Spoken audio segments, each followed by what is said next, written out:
Part of any game experience is change, whether it's players moving on or a tweak of the rules. Earlier today, I got a chance to sit down with New Mexico Activities Association spokesperson Robert Zayas to talk about new changes for the 2011 high school football season. Football practice started a week earlier because we're trying to give those schools an opportunity, those teams an opportunity to really get acclimated to those pads and really have an opportunity to have two-a-days. Had we started football at the same time we did last year, for example, some schools would have only had 1 or 2 days of two-a-days, which is really creating a safety issue for some of those schools. So giving those football teams an extra week of practice is giving them the opportunity to have two-a-days and giving those kids an opportunity to play in a more safe environment. Well, you got some more changes. Well, yeah, I mean, there's always things going on in the world of high school sports, and for all sports, not just football. You know, concussion management's a big thing right now at the NFL as well as at the high school and college level.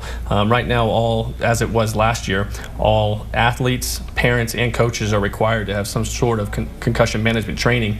Every single coach in the state of New Mexico, as a requirement of Senate Bill 1, has to go through a concussion management training course, and that's all online. It takes about 20 minutes. It's absolutely free, but every coach is required to do so. Is that the new thing as far as, was it not, every coach was not required like last season? Or? Last season they were. This is just a continuation of that state law. And what else is added towards that? Is it just? Well, basically with that concussion management training, they have to be able to identify symptoms and signs of a concussion, and then if an athlete does exhibit symptoms and signs of a concussion, they have to be removed from that game, and they cannot be put back onto that field and cannot practice until they're cleared by a medical physician at least 7 days following that incident.